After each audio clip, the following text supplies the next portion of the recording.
let's talk about your human design and the gates in your design chart. Listen, it's going to be a simplified version. I am not a human design guru, but I love human design and I love simplifying things in life. So let's get into it.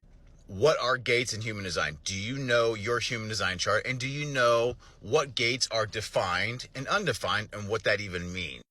Okie dokie. So these are the chakras within our design chart.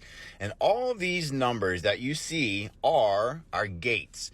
Now, the ones that have color, like if you see gate 44 right here in this spleen, you see that it is black. That means that is your conscious side. That is your ego coming out of gate 44. And that gate is defined. And that means that that energy coming out of the gate is reliable. Now you see the gate next to it, gate 57, which is the gate of intuition, is undefined. That means it is less reliable.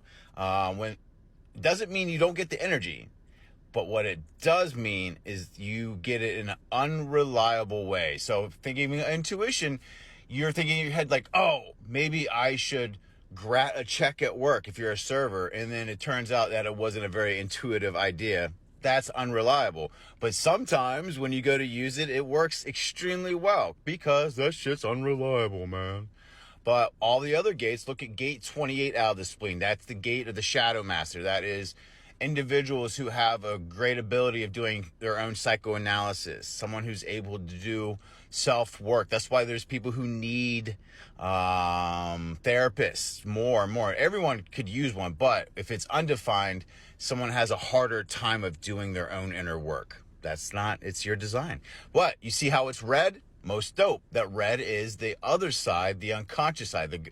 I call it the whisper side, the universe, God, whatever label you want to make yourself feel better, whatever. So red is unconscious, black is conscious. If these gates are defined, that means they are reliable, and you can count on yourself to follow through with it.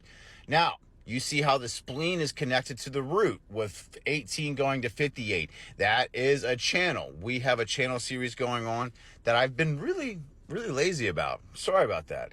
I stopped because I wanted to go a different direction with the gates. And that's what we're doing now. We're working with gates now. So that is a quick description of what gates are on the chart.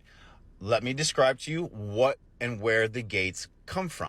So there are 5 ideologies within human design, and one of the 5 ideologies is the I Ching. And in the I Ching, there is 64 hexagrams, all describing heaven and earth and energies that flow through it. And those are the energies described through the human design chart.